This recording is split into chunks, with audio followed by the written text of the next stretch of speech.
देखील आपण त्यांना दिलेले आहेत. जयंतराव. अध्यक्ष महोदय, सन्माननीय मुख्यमंत्री महोदयांनी सांगितलं हे अतिशय योग्य आहे आणि मला खात्री आहे की त्या बाबतीत लवकर कारवाई होईल. अध्यक्ष महोदय, या लक्षवेधीमध्ये मुंबई नाशिकचाही उल्लेख आहे, मुंबई आग्रा महामार्गावरच्या ॲक्सिडेंटचा आहे आणि मुंबई पुणे द्रुतगती मार्गावरचा ॲक्सिडेंटचा आहे. अध्यक्ष महोदय, विकासाबरोबर नवे प्रश्न तयार होतात, तसा हा आता आपल्यासमोर नवा प्रश्न तयार झालेला आहे. महामार्ग अतिशय झपाट्याने आपण सगळीकडे करतोय, रस्त्यांच्या रुंदी होत आहेत, पण त्याचबरोबर तेवढं ट्रॅफिक देखील वाढतं आहे. त्यामुळे माझी सरकारला माननीय मुख्यमंत्री महोदयांना विनंती आहे की एखादं हेलिकॉप्टर ठेवावं जे अचानकपणाने एकदा सगळे 38 तास पुणे मुंबई महामार्ग जॅम होता किंवा भिवंडीकडे जाणारा रस्ता तर कायम जॅम असतो. प्रतापराव तिकडे भिवंडीकडे बघतही नाहीत, त्यामुळं कारण तिकडे जाणंच शक्य नाही कुठल्याही व्यक्तीला, कारण 2-2, 3-3 तास अगदी आपल्या समृद्धी महामार्गावरून आलेला माणूस तिथं थांबतो. आता नवीन रस्ता होतोय, त्यातनं मार्ग निघेल. पण सांगण्याचा मुद्दा हा की असे क्रायसिस तयार ज्यावेळी होतात त्यावेळी आपली यंत्रणा तिथं पोचू शकत नाही, पोलिसांच्या गाड्याही तिथं जाऊ शकत नाहीत कारण सगळं जॅम असतं.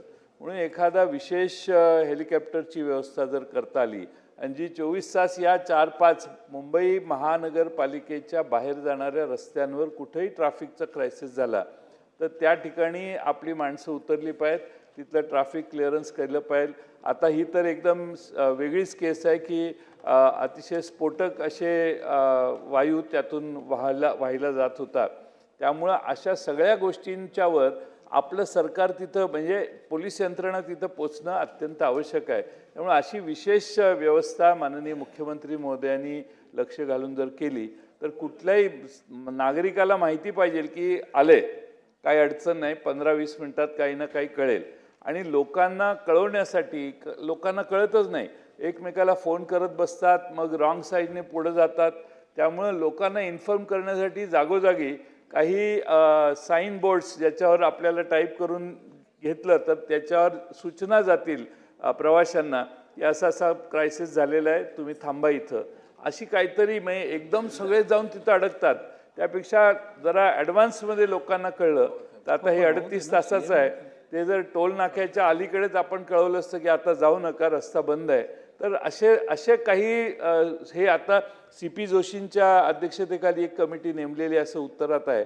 माझं म्हणणं, माननीय मुख्यमंत्री महोदयांनी पुढाकार घेऊन महाराष्ट्राचे जे या रस्त्यांवर काम करणारे प्रमुख अधिकारी आहेत त्यांना घेऊनच आपलं सोल्युशन आपणच काढायचं. सोल्युशन केंद्राकडून सोल्युशन येईपर्यंत ते कमिटीचं काम किती वर्ष चालेल माहीत नाही. त्यामुळे तात्काळ काही उपाययोजना योजण्यासाठी एक आपण समिती नेमावी आणि हेलिकॉप्टरची सूचना विचारात घ्यावी अशी माझी विनंती आहे. नाही, निश्चितपणे तसं हेलिकॉप्टर आपण वापरतोय. फक्त आपला प्रॉब्लेम काय की आपल्या देशामध्ये सूर्यास्तानंतर आपल्याला हेलिकॉप्टर वापरता येत नाही. हा आपल्या देशातला एक मेजर प्रॉब्लेम आहे की आपल्याकडे आपण नाईट फ्लाईंग अलाउ केलेलं नाही आणि म्हणून त्याचे कन्स्टेंट आहेत. पण अदरवाईज आपल्याकडे हेलिकॉप्टर उपलब्ध आहे, आपल्याला ते लगेच म्हणजे करता येतं, त्याची हे करता येते. दुसरं जे आपण सांगितलं ते महत्त्वाचं आहे की आता आपण मुंबई पुणे एक्सप्रेसवेवर इंटेलिजंट ट्रॅफिक मॅनेजमेंट सिस्टीम लावलेली आहे, ती कार्यरत देखील आहे. तेव्हा आता या ITMSचा उपयोग करून आपल्याला लोकांना इन्फॉर्मेशन फास्ट डिसिमिनेट कशी करता येईल आणि आपल्याला ट्रॅफिक सॅग्रिगेशन करणं शक्य आहे, ट्रॅफिक थांबवणं शक्य आहे, ट्रॅफिक डायव्हर्शन इथे देखील ते केलं. पण माझं स्वतःचं देखील हे मत आहे की उशिरा केलं आपण.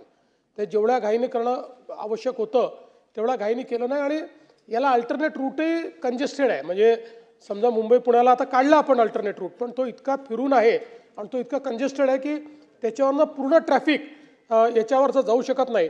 तथापि या सूचना दिल्या जातील की अशा परिस्थितीमध्ये ITMSचा उपयोग करून अगदी इंडिव्हिज्युअल व्यक्तीलाही कसा SMS जाऊ शकेल अशा प्रकारचं त्या ठिकाणी इन्फ्रास्ट्रक्चर तयार करण्याचे आदेश हे देण्यात येतील.